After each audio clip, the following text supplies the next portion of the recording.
I know. Thank you.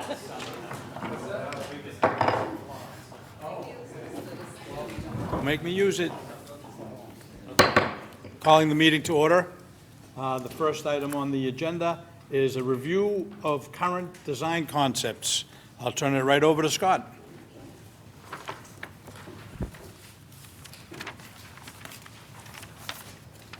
Thank you very much, Mr. Chairman. Tonight is primarily an update on Hosmer, as we didn't get a chance to cover it at the last building committee meeting. And then we're going to talk a little bit about schedule, and I'll explain why we're talking about that. Our presentation should be relatively brief because we knew that there was a discussion tonight about the ongoing owner's project manager interviews and selection process. So you will, after we finish, you'll have complete control of how long you want to stay here tonight. You're going to stay with us. Just like you did the other night. Okay. On the Hosmer site, some of these are the slides from last time.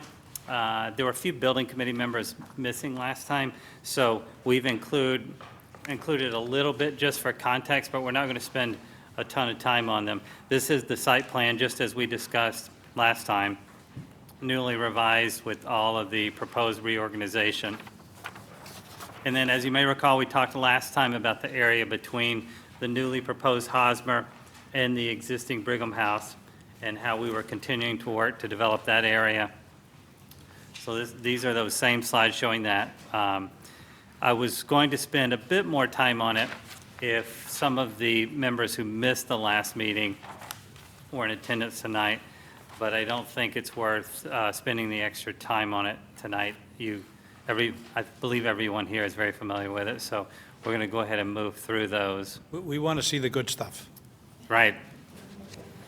And the floor plans are for context, but they have not changed. One of the things I should point out is we still show these floor plans in, we would describe relatively cartoonish appearance, meaning they've got the color on them.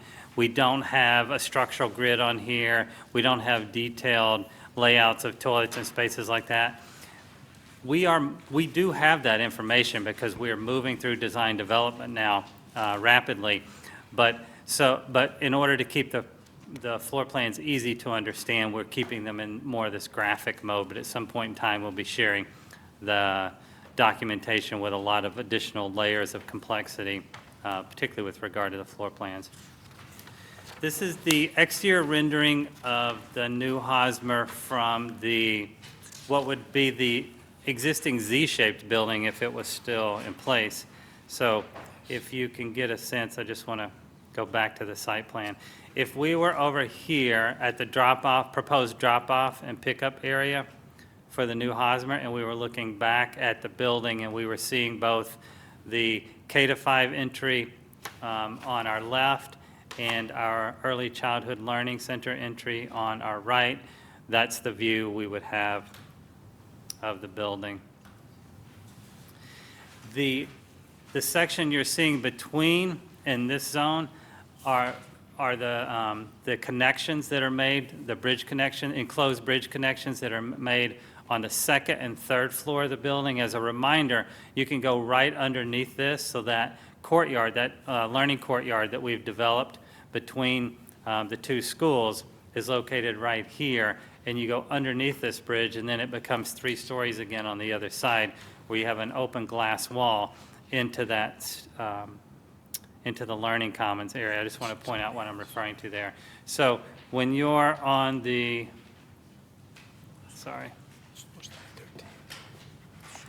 when you're on the first floor level, you're seeing right into that open courtyard area.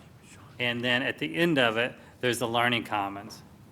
When you're on the second floor level, you're seeing the bridge connector come across, but the learning commons is still at the end of that area. And so we're looking right up into that outdoor learning area when we're looking at that rendering. You can see the K-5 entry. You can see the early childhood learning center entry. We have The exterior materials palette is very similar to what you would have seen at Cuniff. The buildings are very different in terms of their finished design because they're different sizes, they're different scales. We're creating some different, not different aesthetic, but different overall massing, and some of the solid void relationship is different on the buildings, but they still use the same materials palettes. We said we wanted to be consistent on the two buildings. You can see that graphically, we're showing, because we've got some large facade area on this building, we are breaking it up every once in a while with a graphic panel. Don't take that too literally. We'd want to design kind of what that graphic is and make it, make some kind of statement about the Hosmer School and the Early Childhood Learning Center. But we want to accent the entry towers in a different color. We clearly want to have a clear sense of where you enter the two buildings. We want the outdoor learning courtyard to be a clear part of the building. There was some suggestion about how that gets enclosed with landscaping, et cetera, in the last meeting, and you can see a little bit of that going on.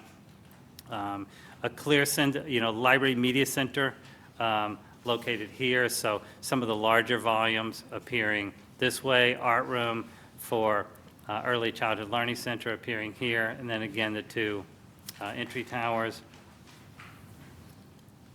This is just a close-up of that Early Childhood Learning Center piece, and then obviously of the K-5 piece. This is the Mount Auburn Street view.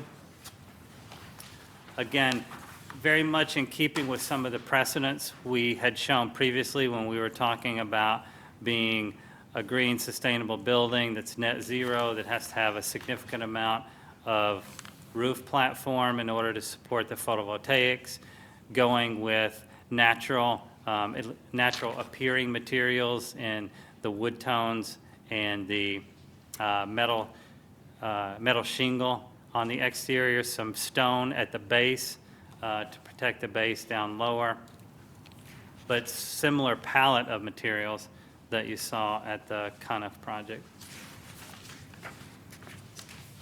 We're up close, by the way. We're not on Mount Auburn Street in this view. We're up close in the field, but it is essentially what you would see from Mount Auburn Street, where you continue to back away from the building in that view.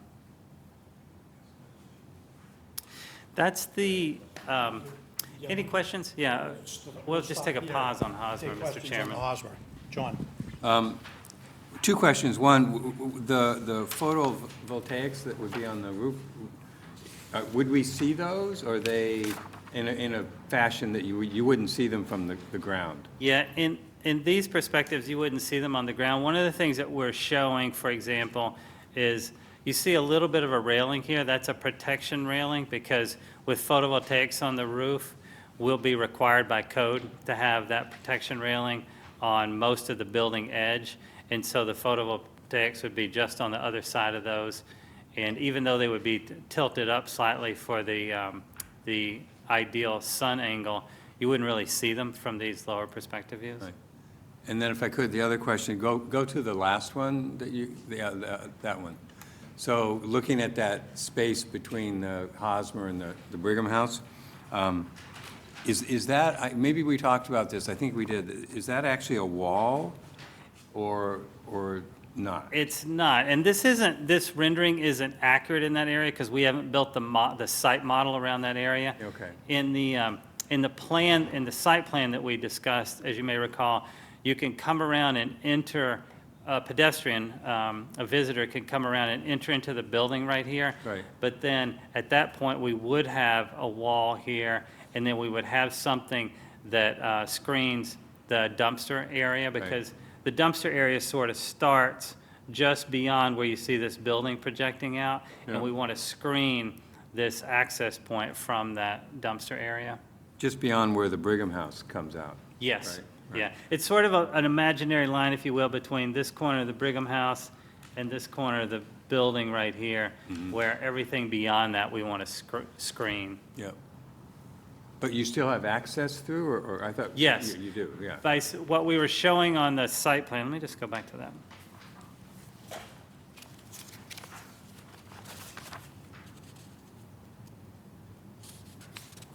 what we were showing on the site plan is this planting, the landscape screening that sort of comes up and allows you to go into the building here.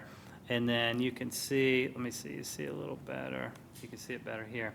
This is the corner of the Brigham House, and if you made an imaginary line over to the building, that's where that dumpster area is. Yeah. And we want to create a landscape screening that comes right off of this entry and sort of wraps around. So whereas in the rendering, since we haven't built this section of the site model, you're just seeing this as if all this goes on through. And it is essentially at the same grade level. There's not much of a change of elevation across here, but these ramps would go down to this lower level of the Brigham, which you don't see in the rendering. And then this landscape screening would guide you into the entry for the student dining and the gymnasium, and you don't see that landscape screening yet in the rendering.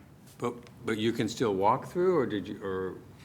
That's one of the decisions that we posed to the building committee last time, is as we continue to develop this, we'll be asking for your input as to whether you want to allow somebody to come and walk through this area, or if you want to secure it with some fencing where you can't get through from either direction. You could do anything you wanted there.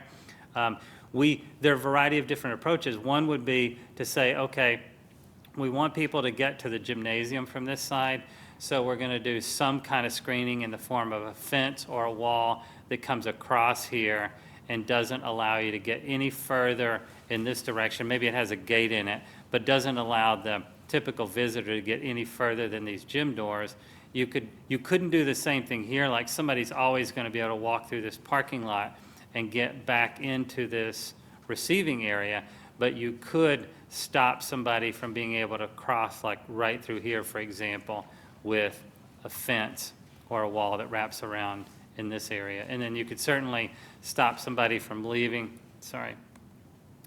that service area and to be able to go all the way through. We want to explore the introduction of various barriers in this area and have a more detailed discussion about this area when we get the final site survey back and we have more detailed development on what we propose there I as just think options. that's still a real challenge, because I would think you want to have people that can go from the Concord Road into the community entrance, because there will be people that want to do that and not walk through the gym. I think we can achieve. I think that can be achieved. Yeah. One of the options will be that you do allow that to happen, and you create this sidewalk up against the building that takes you Right. as far as you want along the building. Right. Okay. Tom? Isn't there another public building off Concord, public entrance off Concord? There is. Yeah, Right. you could come right in You here can and come go in into the that way, gym. too. Yeah. Well, but isn't part of the different coloring, the darker color is kind of, that's the community area, so conceivably, you might close that off.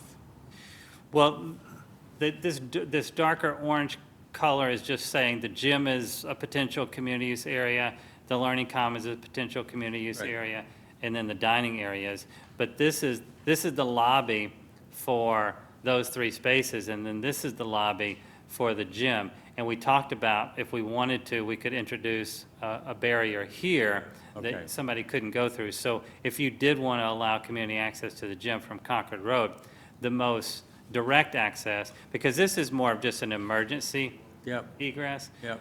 The most direct access would be to come through that and go in that way. And then you'd be coming through a vestibule there too, which would be better, meaning a double set of doors to keep the weather out in that location versus these doors which just exit directly out of the gym. Assuming voting, we're gonna need that access for the gym from that point. I Yeah. don't see the voting, people coming in coming in the other way. Right. Well, to me, that argues to make that entrance another community entrance and to have that, where you drew the line between the buildings, yeah, right, that kind of have a barrier there that's going to keep people out of the rest of the Yeah, building. and that could be easily achieved. Yeah. That could be easily achieved. Any other questions on this part? Steve? Members nice. of the, Looks nice. I think so too. It's very nice. Any members of the public Like the design. want to make a question, have a question or a comment? Scott? What about the adjectives from the Gorgeous, Coniff? gorgeous, There's Gorgeous. one. There's one. I have a question.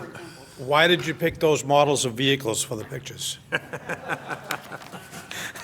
It, we run into this all the time, and we pick- get those vehicles pre-modeled, and we're constantly telling the modeler, They don't make Nobody- Saabs anymore. no, yeah, no. There's a Saab station wagon in It's front very, there. it's very That controversial. one?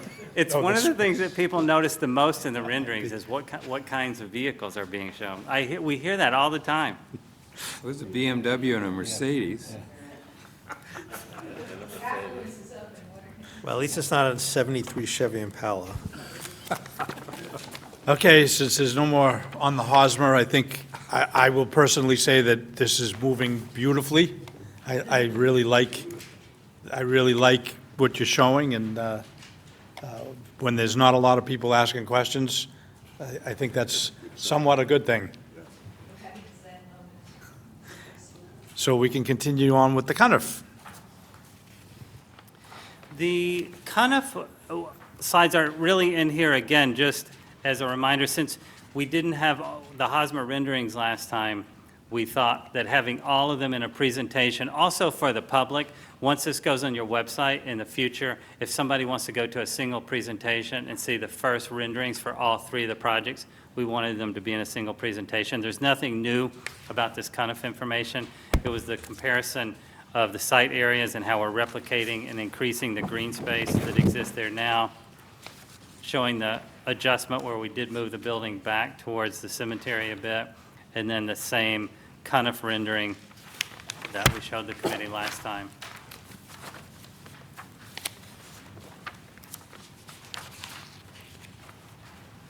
Same Lowell rendering, again, just getting them all in the same presentation for future reference. If anybody ever asks to see them, you can direct them to just this single presentation. We are studying the Tom Tracy Library Media Center and its I knew he was gonna say its that. relationship. In all seriousness, we are studying, it makes a lot of sense because you will see those two in context, and the design team who's working on law are studying what we might do to tie those two together, make sure those two are congruent on that facade. Before you go to that, does anyone have any questions on the Lowell or the Coniff at this point? Anyone from the public? Just come on up. Mark, can I ask you a question? Lindsay had. Hey, Mark, can I ask you a quick question? Maureen, did you have a question for, or, okay. I just want to see it. Oh, okay. Oh, yeah, you weren't here last time. Lindsay? The only question that I had is that we had seen at least a couple different options and had a few discussions about what the outside of the schools might look like at Hosmer and at Coniff. And I know that we saw, this one last meeting or a couple of meetings ago for Lowell, but I'm just curious of what other kinds of possibilities of ways that could look in a way that, this is lovely, but I would be hesitant to say oh, this is the one thing that we're gonna do with that building and the one thing we've seen, so let's just move forward with that. We've seen a couple other things for the other buildings and kind of allowed us to decide what we liked or didn't like about it and have some commentary, but this one I kind of feel like we haven't had a chance to do that. Yeah, yeah. Scott? I think if the building committee wanted to see some variations on the addition, we could certainly prepare those.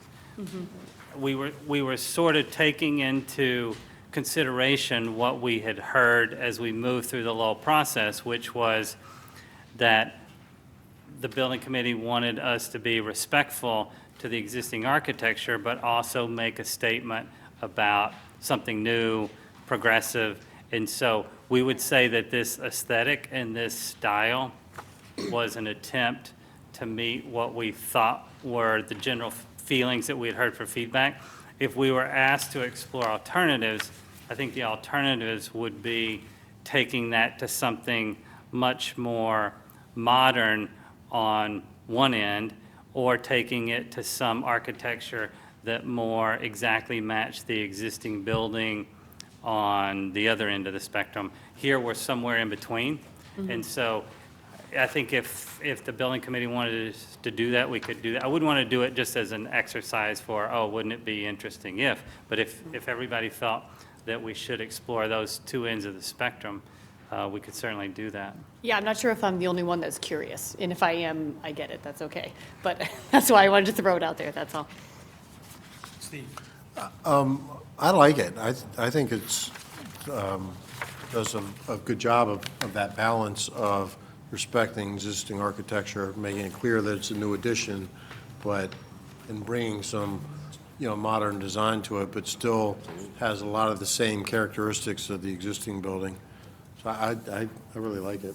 I don't think I would spend time on alternatives, but that's just me. Anyone else have an opinion on that? Any? Okay, yeah, so, well, like I said the last time, I really like the way that the addition both mirrors the existing structure, both in the top cornice and the base of the building with the brick and the white trim. But yet the windows, because this is a two-story space, having those windows, but even with the pilasters, with the detail that goes between them, I think it's just, in my mind, it's the right mix of the modern windows with the traditional brick and concrete sill and caps, and the white cornice, which is the same all the way around the building. That sort of ties it in. It's new. It's always going to look different. I don't think we could, since the existing building doesn't have a two-story space, you really couldn't copy the existing building because it wouldn't, really wouldn't look right, having sort of a brick wall with small windows punched in. So I think it accomplishes both. It's a modern space on the addition to an existing building, but the elements some elements are the same and some elements are different. But the white trim and I really like the pilasters between the windows, and then sort of the base of the windows with the sort of set in white trims at different depths. It all seems, I like it. It just seems to all come together very, very nicely. But Laurie? I agree, I like it, but I think this is a good time for me to also say that I can't wait to get some really good lifts with that FF&E money so that we can clean those top windows, because we will definitely need to do that with something this beautiful. Thank you. Anyone else? I guess, Lindsay, that the consensus is, this is what they like. I didn't say I disliked it, I actually really like it. It was a curiosity question where we really had some discussions back and forth about the other schools, and I kind of just wanted to make sure everyone wasn't sort of like initially impressed by the glitter and hasn't had a chance to talk about it, so, yeah. Anyone else? Scott? As part of the owner's project management interviews, there was some conversation in some of the interviews about schedule, and we felt like it was probably a good idea to give the building committee an idea of what will be happening over the next few months in terms of design and documentation work on the three projects. And this, by the way, would be something we would, upon your selection, whenever that happens, of an owner's project manager, this would be something that we would want to immediately sit down with them and begin to talk about, not just the design and documentation schedule to get to a point where the projects are 100% designed and ready to bid, which we're proposing would be just after the end of this year, but also a construction schedule and, just collaborate and think about and brainstorm what all the best scenarios are and bring options to the building committee. So we would hope to spend some time with them going, a series of days actually in our offices, bringing them up to speed on everything and going through this in detail. But we also wanted to show the building committee kind of where we think things are right now and particularly what's going to be happening over the next few months. So in this design and documentation schedule, which is essentially taking us from right now until more or less, let's just say March, April of next year, there are a variety of different things that will be taking place over the summer as our design continues, because we're moving through what we refer to as design development right now, and our target is to finish a set of design development drawings by the end of July. And so at that point in time, there would be detailed cost estimates. The owner's project manager you select would be doing a detailed review of those drawings. They would be doing detailed cost estimates, but that would be the next major milestone we're working towards, is that end of July, early August, completion of a design development set of drawings that accurately represent everything we've been showing you in much more detail. In the meantime, we will be completing the hazmat survey of the existing buildings. Now that we're demolishing both the Hosmer and the Cuniff, it becomes more important that we quantify a lot of those materials because they'll have to be abated prior to those buildings being demolished. So we'll be doing some survey work and some analysis over the summer, and actually all three buildings to get a more detailed sense of the hazardous material, hazmat, none of which, by the way, is friable or any danger to any of the occupants. Almost all of it, actually, according to the AHERA reports, 100% of it is completely concealed and non-friable. So, but we've got to try to determine how much of that concealed hazmat is in the building. It's not dangerous to an occupant, but once you start destroying the building, it will obviously be exposed and demolition. The site survey and utilities, you may recall, we did a phase 1 analysis of all the sites, and we have grading and topo on the sites, but we always knew there'd be a phase 2 analysis where we do more groundwork to get very specific about project boundaries and particularly to identify all the existing utilities on the site. So that'll be ongoing over the next few weeks. Geotechnical investigations, we have a second round of those that'll occur over the summer, so we're showing that. We've got an infrared roof inspection coming up of the Lull, again, just to gather more information on the specifics of the building that you can't necessarily see with the naked eye. We will be rolling out, after we have a chance to meet with and confer with the newly selected owner's project manager, we will be rolling out for the committee some phasing and construction schedule options. We're going to show something very preliminary as the next slide, which is what we would use as a discussion tool with the owner's project manager. But we want to, by early June, be rolling out some things in more detail to the committee. We know that in order to stay on schedule for approvals and leave ourselves plenty of time, we need to be working with the planning board through the months of June, July, and August on the submission requirements for them, including the stormwater permit submittal. So we've got those listed. There'll be periodic phasing and schedule updates as we move through the drawing and documentation period. We anticipate at this point in time, sometime in August, we'll be moving into construction documents, and you can see the construction document period for the project goes essentially from that point in August all the way through the end of the year on all three projects, with various tasks being completed. We'll establish a 60% milestone where we'll do a complete set of documents, a complete set of estimates. Owner's project manager will do the same thing, and there'll be a reconciliation period to make sure everything's on budget. That, by the way, is what we're doing at the end of the design development phase at the end of July, early August as well. Detailed cost estimates to make sure everything is still in line and on budget. We'll be doing another one at 90%, which you can see falls out just after the first of the year. And then, presuming everything moves along as we anticipate. Certainly all of, the reason this is called a draft, it's all involves some collaboration with the building committee ultimately and the new owner's project manager, but assuming everything went on this timeline, sometime after the first of the year, all the projects would be ready to go out for bidding. And we're just putting in as a reminder that we've talked about a lot of different construction timeline scenarios, a lot of different minor variations. Does the CUNF go second? Does the lull go second?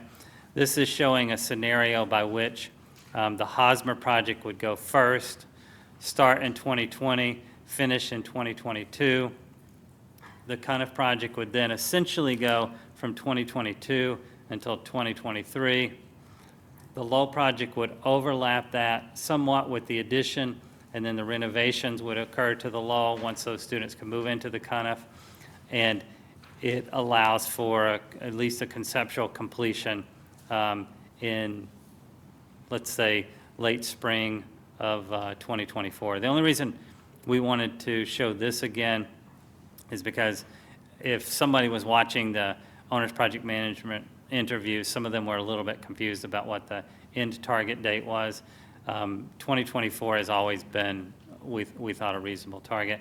This is showing, by the way, a variety of different other things, like, for example, if we do ultimately package the Hosmer and the CUNF together in a single bid, there are things that we would propose doing at the CUNF during the summer and potentially on breaks to get a head start on the construction. We could do the entire parking lot, as an example, if we wanted to, at the CUNF in one of those summers ahead of time. And there are going to be some things that we can do at the CUNF that'll make sense over that timeline, but all these are things we'd want to talk more about with an owner's project manager before we came to you with an official recommendation or options. But those are certainly possibilities. On the CUNF, if we procured the two projects together, we'd also want to take things like the steel for a CUNF and probably purchase it and store it so that it was available and ready to go as soon as the construction started, some things like that. This is also showing a hypothetical whereby which if we wanted to do the lull project as a phased occupied construction project, you heard some of the owner's project managers talk about doing renovation and addition on a facility while the building remained occupied, and you sort of separated the construction from the occupied areas with barriers, and you did a little phase at a time. We've done projects like that. It's certainly plausible. At some point in time, we'll likely be discussing with you whether you'd want to consider something like that, because you can see what it would allow you to do is finish the lull about the same time you finish the CUNF and get finished essentially a year earlier. But there's some trade-offs associated with that. But before we roll these out or any kind of recommendations out, we just want to let you know that we're constantly thinking about these kind of things, and we've really been waiting until this point in the project, letting you procure a new owner's project manager, start some discussions with them. A lot of what we decide on construction schedule may relate to what their strengths and weaknesses are, so we'll be having those conversations in the future. Any questions around those two schedules or anything in either one of those schedules? Yeah, just, we heard a lot about, from the three candidates during the presentations, that one of the benefits of doing the construction manager at risk is that you could, before the design is finished, you could get the foundation in and steel erected while you were still designing it. But since we have to demolish existing buildings before we can erect the new buildings, that really does not apply in this scenario. And I don't know if the three firms had delved into it at that level, but the reality is that's not possible, what we're proposing in Watertown. It's very insightful that you noted that, but it's absolutely true. If you have a virgin site, there is some value in procuring something like the steel ahead of time or releasing a foundation package. But where you have to demolish a building before you can start anything, and you don't want to demolish that building until you have a sequence and a time period where the school is vacated, the Hosmer really needs to start in the summer, and the first task is going to be start that abatement and demolition of the connector. And coincidentally, or not so coincidentally, by the time that work is complete, that contractor will have been able to procure the steel. So there's no advantage to having it on site at the time that you're beginning the project. So you're absolutely right. And I don't think they were saying that as it specifically applied to Hosmer. They were just saying hypothetically that could be one advantage of that process. In this case, it would be no advantage, right? Question, John? Is on the previous page, when you have down at the bottom, having the bid documents completed, so does that include for the Lowell, the new addition only, not the renovation? No, it includes all of the documentation for the Lowell. We think, excuse me, it's very beneficial to move all the projects along at the same pace during design and documentation while the building committee's focused on all those things.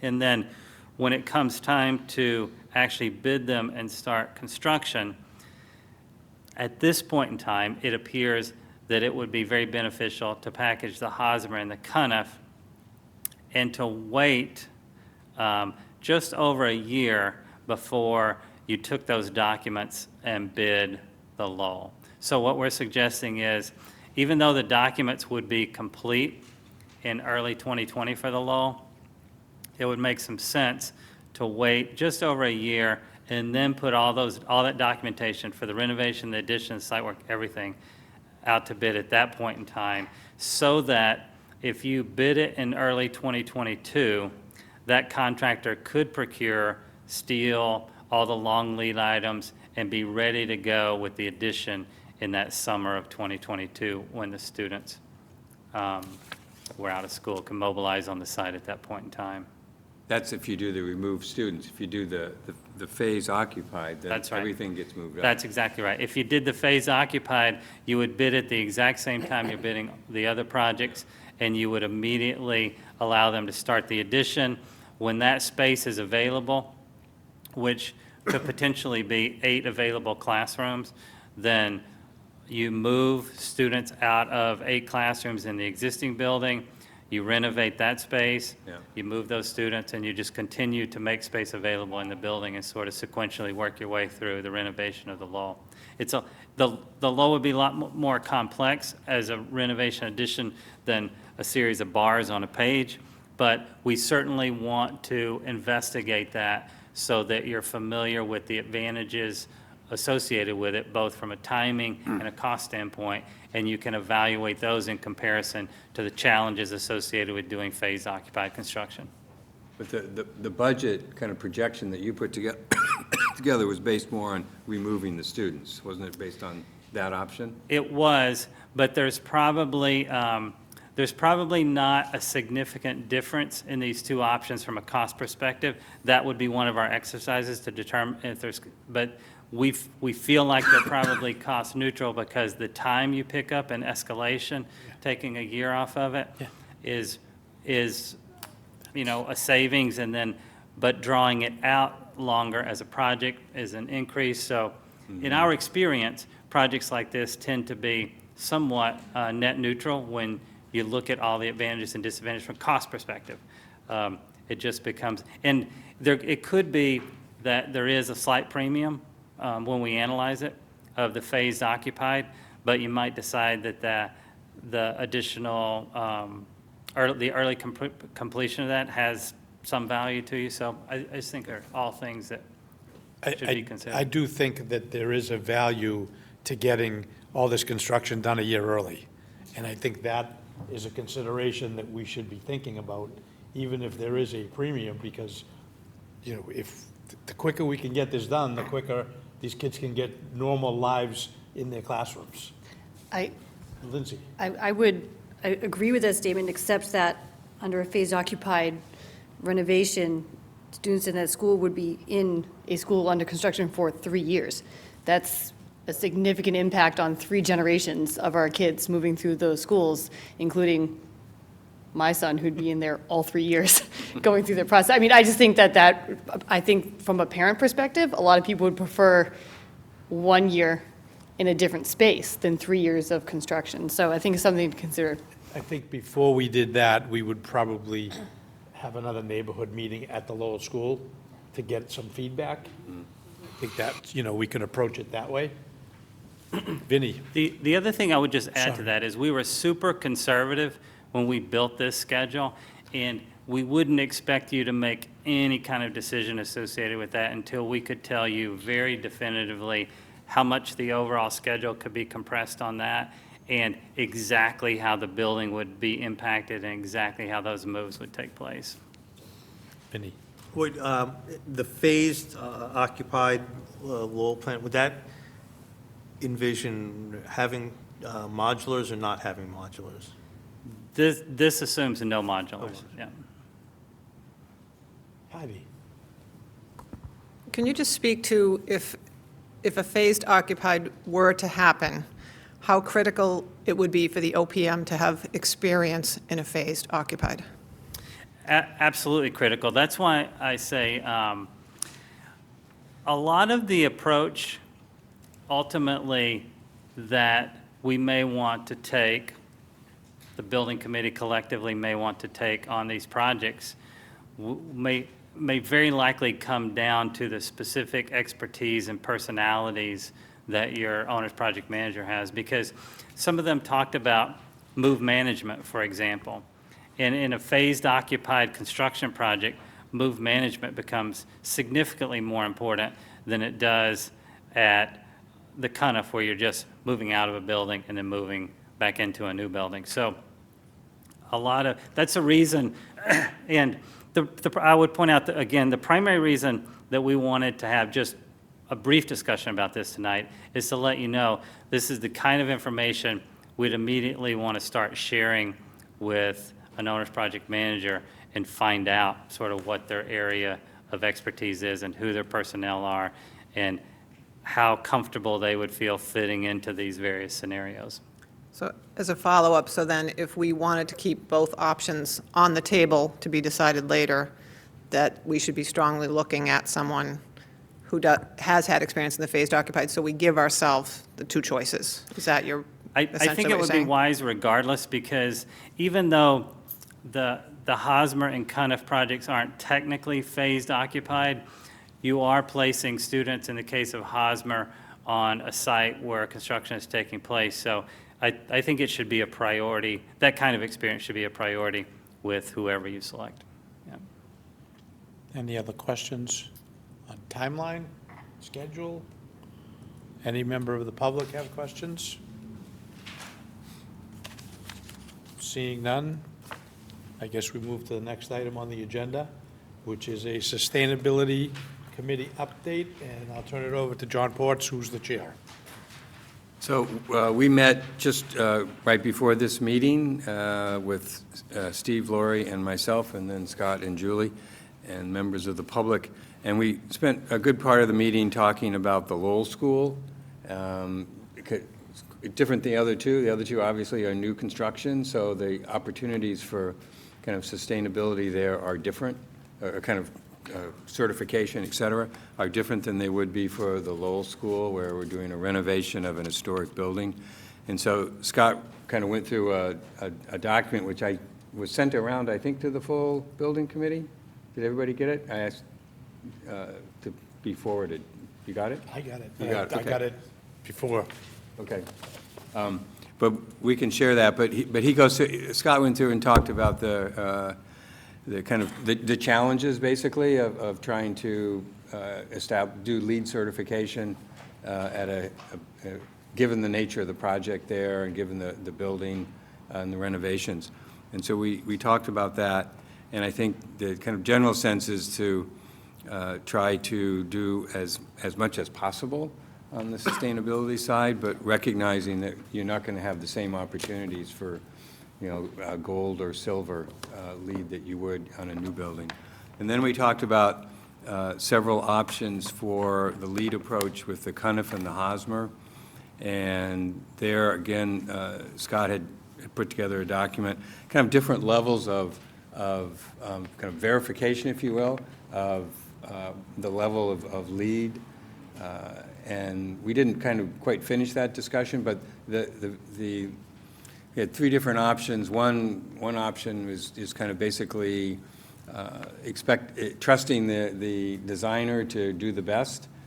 From the third option, the second option would be for the designer, the architects to prepare all the modeling and do the various kinds of analyses that would typically be done for LEED. And then the third option would be to do all that modeling and the analyses and also apply to LEED for the formal certification. And so we talked about that. We didn't really come to a final conclusion on that. And the other item that we're going to talk about a little bit more is just kind of what the net zero means for the Cuniff and the Lowell. So I think our goal is we'll meet again the next time, and then our goal is to probably come back with a statement that can come to the building committee that we can talk about here, that would be a kind of a framing of what the goals are for the building committee around this. And I noticed on Scott's, the one schedule, right at the first item, building committee votes on LEED and net zero goals. So he's looking for us to take a position on this. The assumption in that schedule was that would happen in June. Right, right, which I think is reasonable. Got a little bit more time. Yeah, yeah. So anyway, that was the subcommittee Any meeting. questions on the subcommittee update? Next item on the agenda is discussion and vote on OPM services for the elementary school projects.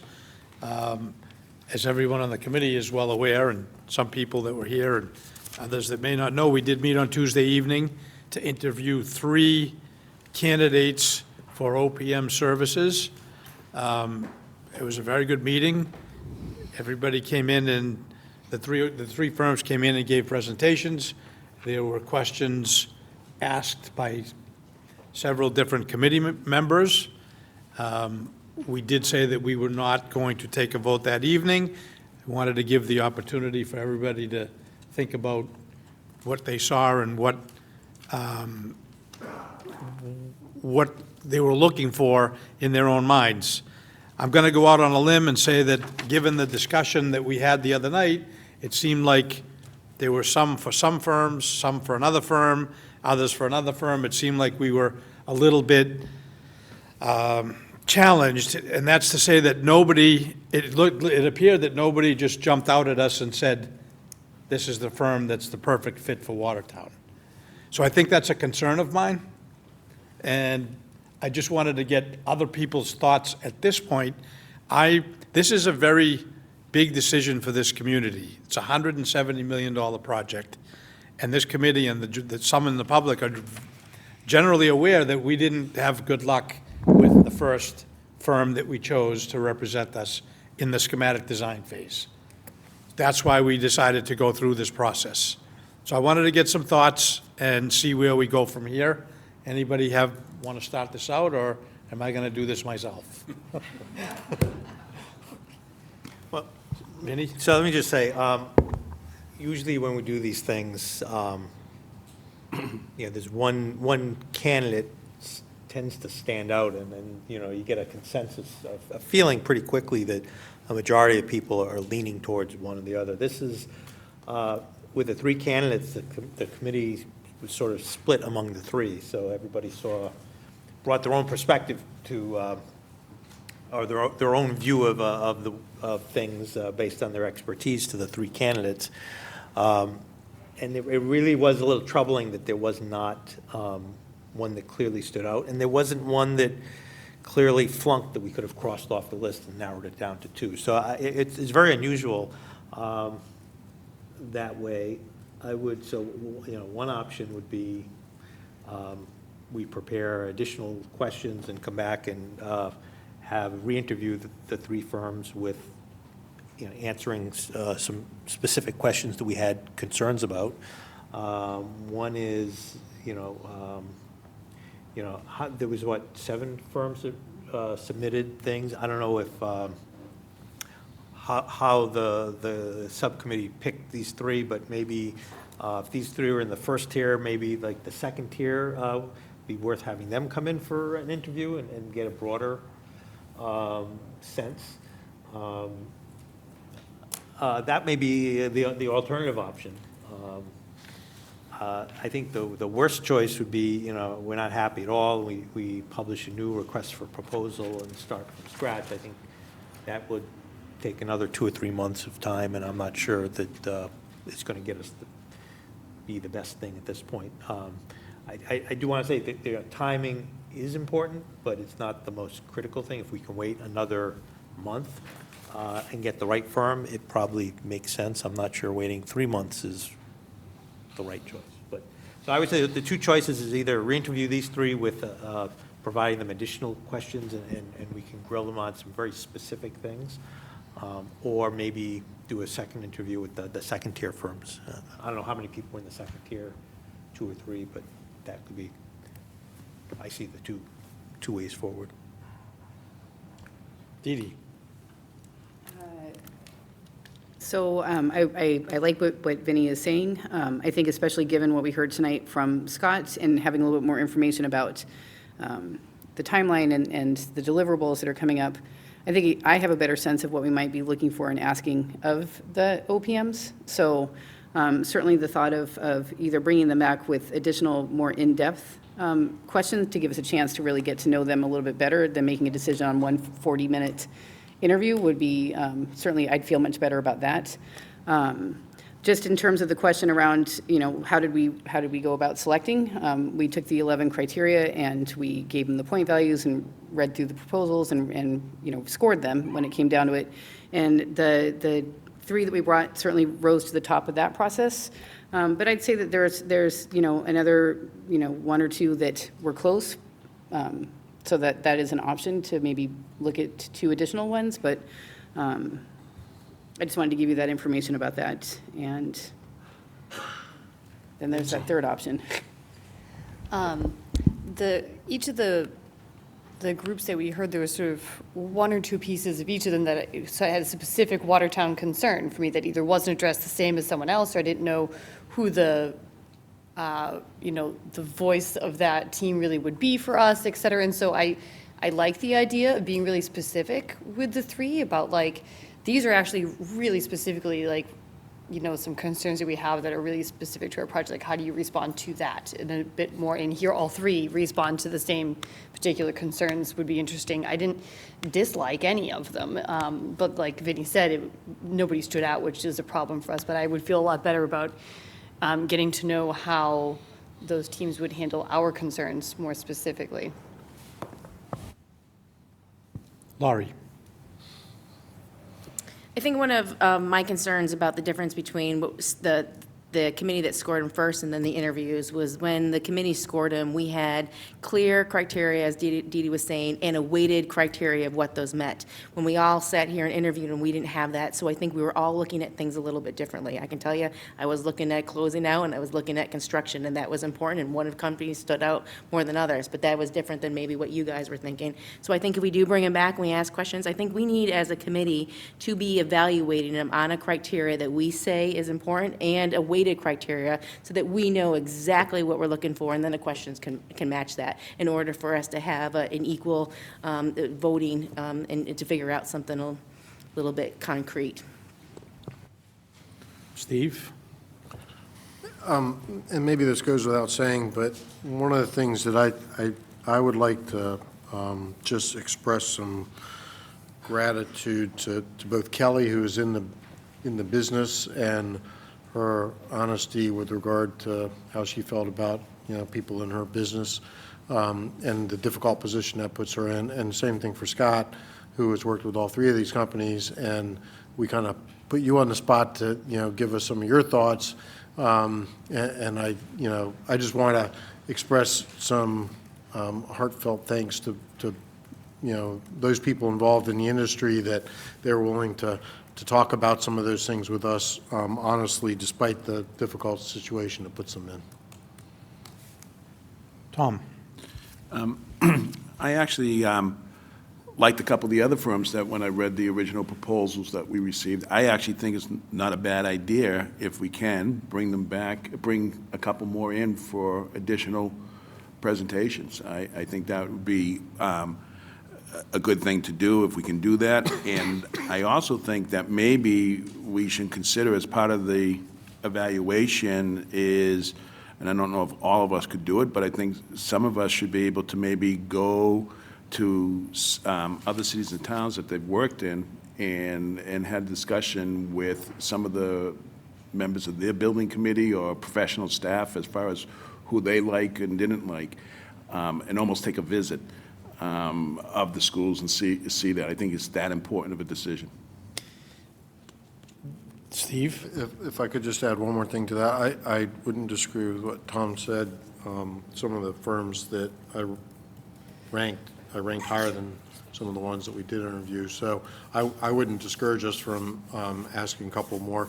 But I think Lori's point's a good one, too, that particularly based on the conversation tonight, if there are some particular things we really want to focus in on, then we collectively should focus in on those things and kind of maybe decide there's 2 or 3 things that are really important, having some experience with phased, occupied, et cetera, et cetera. Yeah, maybe there's a couple of things we really want to focus in on as a committee.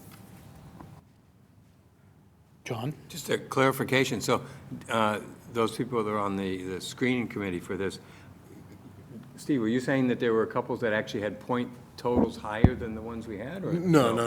I'm saying for me personally. Oh, And I they were see. very close, but see. when you took them all together, those were the 3 that came out to the top. Did those 3, were they like way above everybody else, or not really? No. I don't, because I wasn't on that committee, I don't know, in terms of the points and all. Dee Dee, if you don't, you can read them, the points. Like, I can do that. Yeah. The top 3 or for all of them? All of them. So the rankings that came in, Hill had it was out of 110 points. We had an extra criteria in there about the multiple projects in a community. Right. So Hill was 96.1, Left Field was 94.9, Skanska was 93.6, PMA was 92.4, NV5 was 91.4, DPM was 91.2, and Atlantic was 85. So as we can see, they're fairly close. They're not so far apart, except for maybe the bottom The one. last that- one, yeah. So it was Hill, Skanska, Left Field. Hill, left field. Hill, Left Field, Field. Skanska. What was the 4th one? PMA, PMA, and MV5. yep. And what was the last one? This number 6 was DPM, and 7 was Atlantic.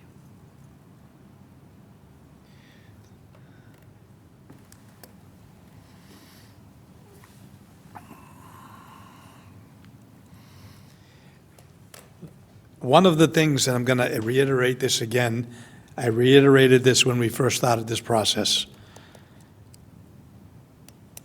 We've been aggressively meeting to try to move this thing along, except I stated more than once that we're going to get it right, we're not going to do this in a hurry. So not being comfortable with what we saw the other evening may put a little bit of a damper on the timeline. But unfortunately, we need to get it right. And whatever way we go, I do think that we can't vote this evening and make that decision. I just think we need to decide on what we would like to do to move forward. If we move forward with bringing a couple more people in, we can't ask any different specific questions because we didn't give that opportunity to the first 3 people that came in. If we want to bring the first 3 people back in with specific questions, we can do that. The other option that we do have is to put it back out there and see who wants to come back in. And there are other firms that maybe didn't realize what we were doing. I don't know. So we basically have 3 options tonight, I think. And I'd like to see what the committee feels would be the most appropriate option for us as we move forward. Mr. Chairman. Lindsay?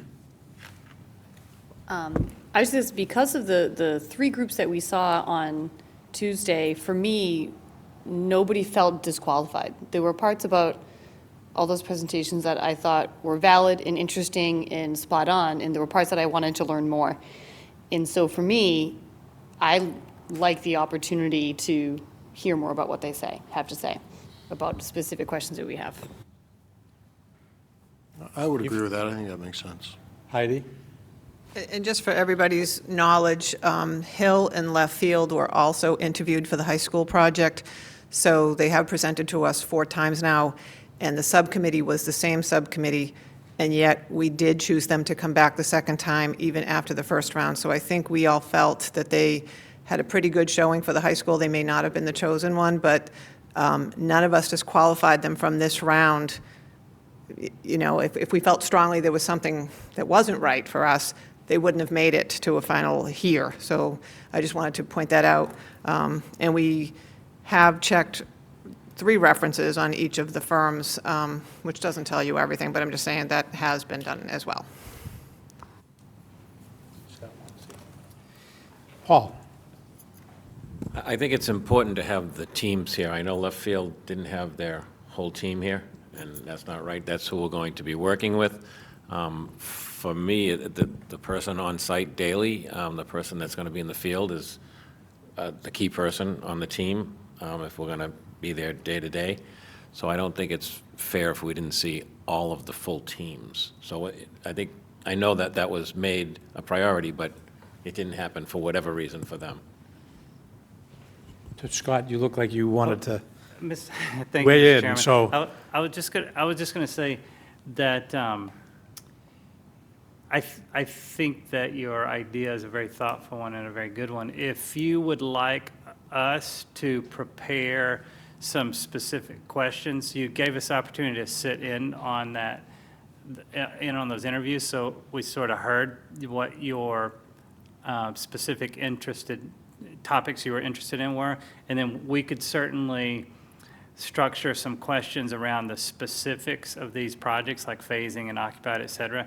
And if you'd like us to prepare a draft of maybe what those questions would be that you would hand out and ask them to be specific about, we're certainly willing to give that to you and then let you all decide how you want to tailor those.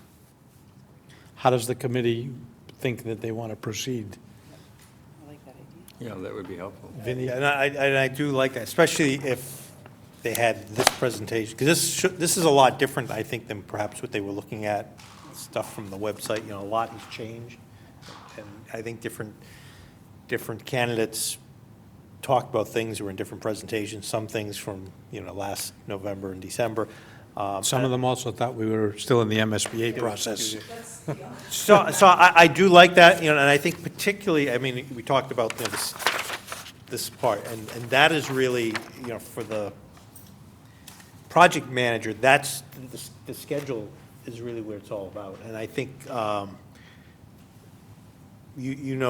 sort of the very specifics of what we're trying to achieve, because you're designing it, the specific questions that they could all answer, so that we could really weigh the answers, as Lori said, weigh the answers evenly amongst all of them. And some of them are going to be more important, like Kelly said, the website. Well, it's like, we're not going to make the decision based on who's going to do the best job with the website. That's important, but it's not the most important thing. Controlling costs, staying on schedule. Those are the 2 major pillars that we want to judge them on. And the third one, quality, and are they a team player? Because this is going to be a team effort. We don't want to hire another firm. It's going to be difficult to work with, because we don't want to go down that path again. So I really like that idea of specific things that they can answer specific questions to allow us to judge. Lindsay? Just in terms of, relating priorities of what we want to hear about, I think that a couple, like Paul had said, had a lot to say about who is in the field. And so I think to be fair for the one who didn't have that person on the team, I think that's a question that we would just need to touch on again, because I'd want that specifically to be addressed. Well, I do think that we will need to have certainty on how many people, how much percentage of the time they're going to be here, and how they're going to be here, but that also would be written into their contract so that we can assured that if they're still working for that company, that's what they're going to be obligated to. John? The idea here would be that they would come in, not make a presentation, but they would respond to a standard set of questions that we have, which I think is good. I would just say this, I would also be most interested in hearing from the people who are going to be doing the project. They tend to, when they come for these, they tend to, the kind of the top guy comes in, and he's going to be like 10% at best on the project, and that person, I mean, we can't tell them not to come, I suppose, but I would be more interested in hearing from the person who's going to be kind of the day-to-day, who's going to be really engaged with us. I would just phrase it in that way. If however we you go want. that route, when we contact them, and thank you to Heidi and Dee Dee for doing the first round, and we contact them and tell them they're going to have very specific questions, and that's what they're going to be answering, and we want to speak to the people that are going to be on site. Yeah, I think. Laurie? I think to piggyback on that, if Scott, when he puts his questions together, can say who should be answering that questions, and we can direct them, directly. We can say, John, we would like you to, address this. Tina, we'd like you to address this. That way, it doesn't leave it up to them when we hear it from the people that we should be hearing it from. Lindsay? And we can have a scoring rubric for the questions for each. I think that'd be helpful. Are there any other questions? Can I get a motion, because I want to make this formal? Yeah. Mr. Chairman, I make a motion that we invite the three firms back for a second round of interviews, and that we develop a set of fixed questions that address the Watertown Elementary School specific issues that we want them to focus on, and we develop a fixed set of weighted scoring mechanisms for those questions. Is there a second? Second. Any further discussion? Tom? Asking for clarification, the three that we already Yes. interviewed, Yes. we're not interested in bringing anybody else in? That's still up for discussion. Laurie? I just wanted to make a comment, when we ask them to come back, that we provide them this latest slide copy so that they have that. Steve? Well, I express some support for inviting others in. I think if we're going to do that, then we have to go back to square one with them first and have them do the presentation that the other ones did and so on and so forth. I think at this point, I would say, no, let's just continue with the three that we have. Any other comments? All those in favor? Aye. Opposed? The ayes have it. Before we get to the next item, I'm going to go to schedule because this is an additional meeting. We do have this room booked for next Wednesday evening. I didn't plan on having a meeting, but if the committee is available and they're available, next Wednesday evening would fit. We are meeting in our regular scheduled meeting on June 5th. If we want to pick a different date, we would have to try to find a room to do that, and that's very challenging in the month of May. So I just want to put that out there and So get right some now, we're on the people's thoughts. 15th? Pardon me? Right now, we're on the 15th. Yes. I'm not even sure if they can get here and we can get the questions done that quickly, but I'm just offering that Yeah. as a possibility.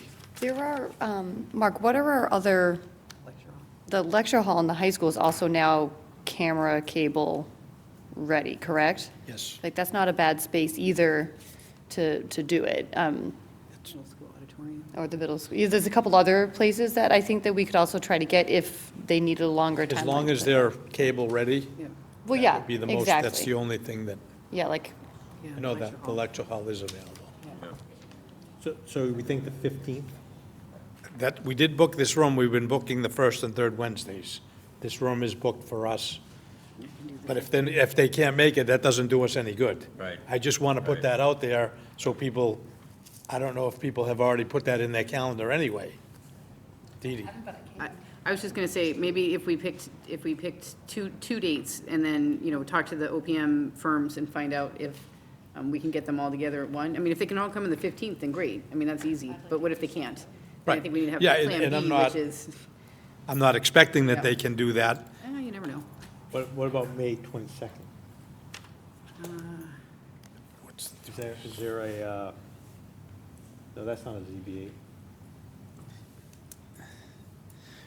Something tells me we have something scheduled that evening. I'm We have the looking at my, budget hearings the night before. budget hearing's 21st. Yeah. Right then, Budget hearing's the 21st. 21st. Zoning Board of Appeals. Is there anything big, as I recall, there's nothing big on that agenda? There's nothing scheduled on the 29th. I won't be here then. That's great. That works for me. I'll just keep putting my calendar.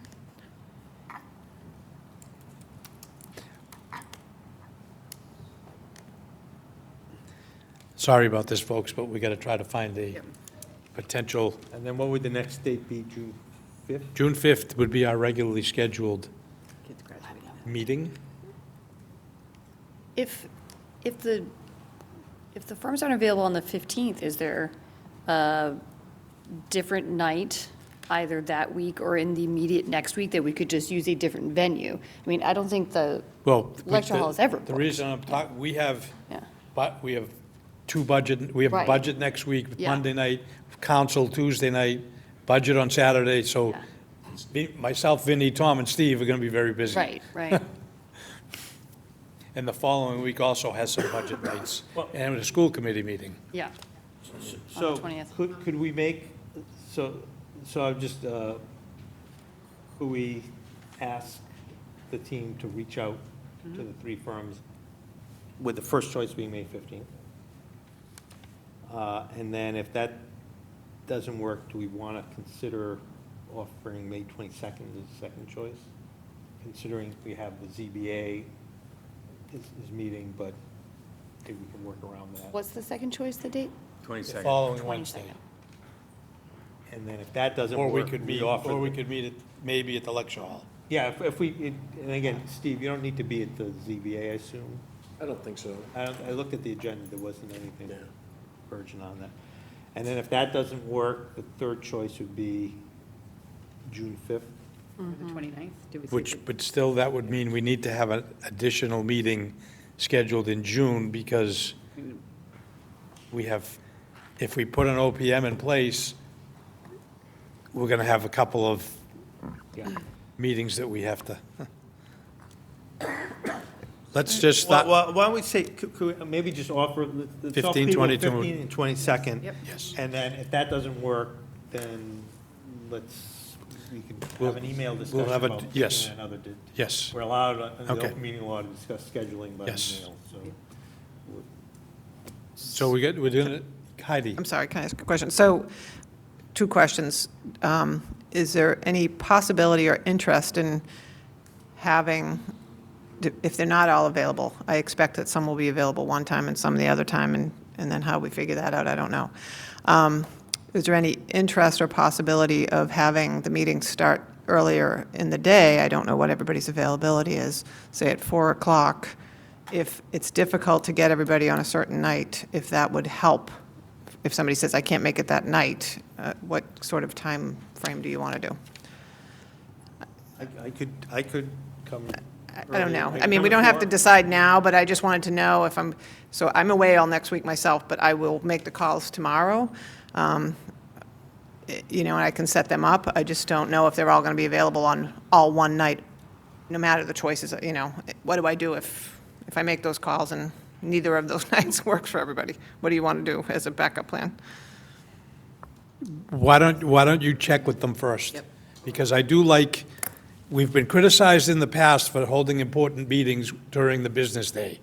And I think this is an important meeting. I don't want to be criticized by the general public in shutting them out of the process. I just from my perspective, I would prefer if we could, the 6 o'clock, but if we can't, we'll try to be flexible.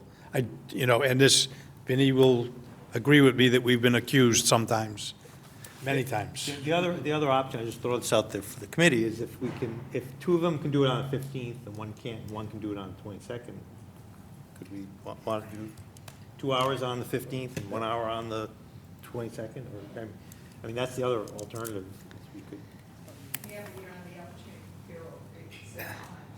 Yeah, I don't want to go down that path. Okay. Just. Let's leave it at that for now, and we can discuss yes, John?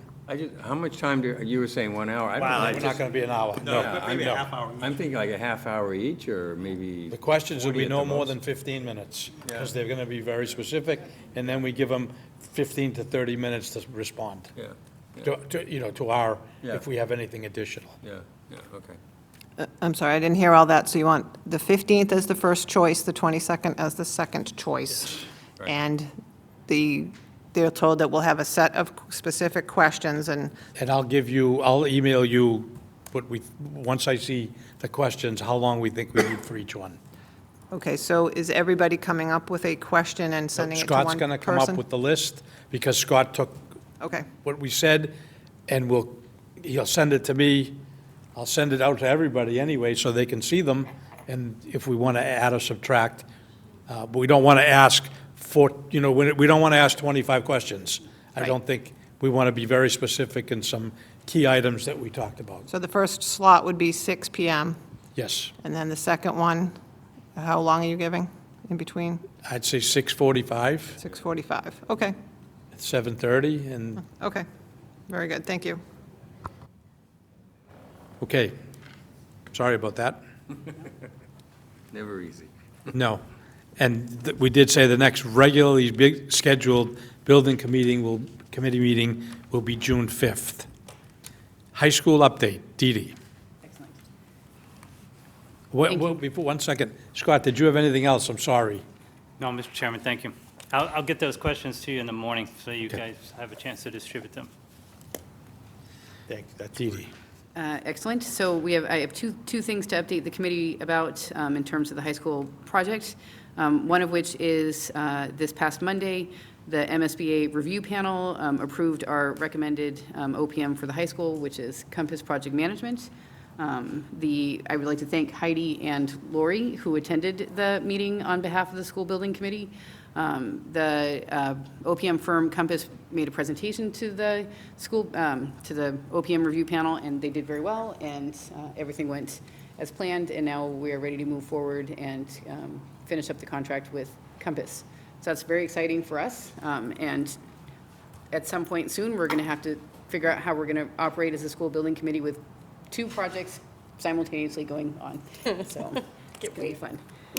So the second thing that I wanted to share with the committee is today was the last day of a 3-day event that the MSBA put out an invitation to 3 school projects, 3 high schools that are in the works, Revere, Stoneham, and Watertown. The 3-day event was basically around trying to think about what the future of education will look like in a new building at the high school level. It's kind of pre-visioning for the work that we're going to be doing once we actually have a designer. And it was fantastic, and we learned a lot, and I think that I'm just filled with ideas as to how our new high school might look and how it would function for our students. That was run by an organization called the National Design Alliance and Reimagining America's Schools. And what they did is they brought in architects from across the country, and they worked in teams and ran a charrette. So we had 2 architects working with us, Ben Thompson from Virginia and John Weeks from Portland, Oregon, who have done school design in their respective areas. And our team that we sent, it was very specific. The MSBA wanted very specific people on it. We had a student by the name of Emma Fallon, Teresa McGinnis, our assistant superintendent for teaching, learning, and assessment, Shirley Lundberg, the high school principal, Matt Rose, who's a physics teacher, Erica Dorenkamp, who's a parent, and John attended the opening session and the closing session as well, John Ports. And that team, basically worked together from talking about, what do we want to see? What are some of the vision, what is the vision for our school? What are the skills we want our kids to have? And then the architects literally just worked with us and started sketching and drawing and conceptualizing and moving forward. And we came up with this very exciting, progressive thought of what education might look like. I'm suggesting and would like to offer that this team that went, today we put together approximately a 20-minute presentation for the larger group. It was, I think, dynamic and exciting to hear from the students, the parents, the teachers, about what it is that we'd like to see for our students in the high school. And if that is something that the school building committee might be interested in hearing and seeing, we would be more than happy to join you. We could use all 20 minutes or pare it down if necessary, but I think it was that exciting that I think the community would like to see what we did, Okay, on top of everything else that we're trying to do. yes. And that's Nothing else on the high school? nothing else at this exact moment, but soon things are going to get very exciting. That's good news. Yes. I do want to announce, before I forget, that on Tuesday evening, the town council is going to be taking up the first phase of funding for this project, which is just over $12 million.